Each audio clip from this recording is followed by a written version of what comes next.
Pope Paul VI died on August 6, 1978. On August 26th, Cardinal Albino Luciani was elected Pope. He took the name John Paul I. John in honor of John XXIII, and Paul in honor of Paul VI. He was an ardent feminist and was known to refer to God publicly in the feminine. He refused to be crowned Pope and planned to melt down the papal tiara and sell it for the poor. He also planned something else no one expected. He planned to rid the Vatican hierarchy of members of the P2 Masonic Lodge by appointing them to obscure posts in far-off lands. His big mistake was meeting the Vatican Secretary of State, Cardinal Vilo, also pegged for dismissal, to discuss the plans. The fateful meeting is recounted briefly in this Italian documentary, The Last Days of John Paul I. Alle 18:30 arriva nell'appartamento il segretario di Stato, Jean Villot. Si intrattiene con il Papa più di un'ora. All'ordine del giorno sembra nomine, spostamenti, sostituzioni. Sembra ci sia un franco scambio di opinioni. The next morning at 4:30 a.m., the Pope was discovered dead by his housekeeper, Sister Vicenza, on the 33rd day of his pontificate. She summoned the Secretary of State, Cardinal Villot, who upon entering the room, removed a bottle of medication that was next to the Pope's bed, as well as the Pope's final will, and a recently drawn-up document detailing who would be purged from the hierarchy. These items would never be seen again. Cardinal Villot proceeded to have the Pope's body embalmed, so that no autopsy could be done. He then lied about virtually every aspect of the event, and would meet his own death only 6 months later. And what does this have to do with Cardinal Siri? It shows that criminal elements are so entrenched in the Vatican that it is virtually impossible for a real pope to ascend to the papal throne and do what needs to be done. It also gives us an indication of how long Cardinal Siri would have lived had he taken office and tried to clean house and restore the church. Which brings us to our next subject, the October 1978 conclave, where Cardinal Siri is elected again and put under duress, and the exclusive interview he gave on the eve of the conclave, detailing what he would do if elected.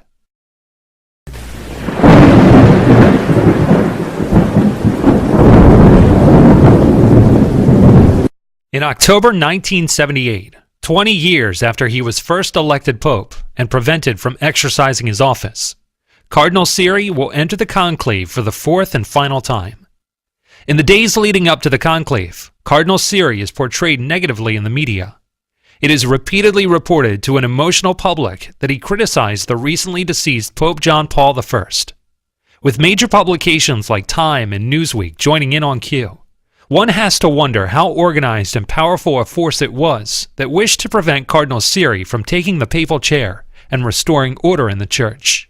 Apparve e scomparve come un richiamo di Dio, ma visse un dramma. Then, on the eve of the conclave, Cardinal Siri gave an exclusive interview to a reporter from the Turin newspaper. The reporter agreed not to run the story until after the conclave was over. However, the story appeared on the front page of the newspaper the following morning and was delivered to each of the cardinals before they entered the conclave. The opening paragraph of the article explained what Cardinal Siri intended to do if elected: revoke the disastrous changes of John XXIII and Paul VI. After the conclave, it was widely reported that it had been this interview that prevented Siri from becoming Pope and cleared the way for the election of John Paul II. But was it really?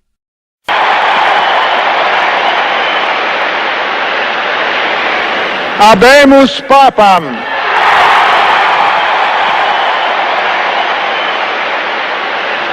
Sancte Hermane Ecclesiae Cardinalem Boitiva.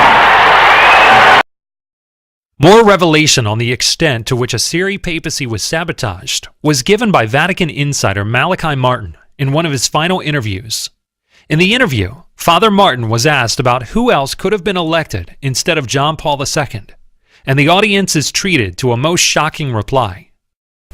Instead of John Paul II, he had the choice of Cardinal Siri of Genova, who would have done exactly what I would do. And he was elected Pope. He got the votes in the same conclave in October 1978.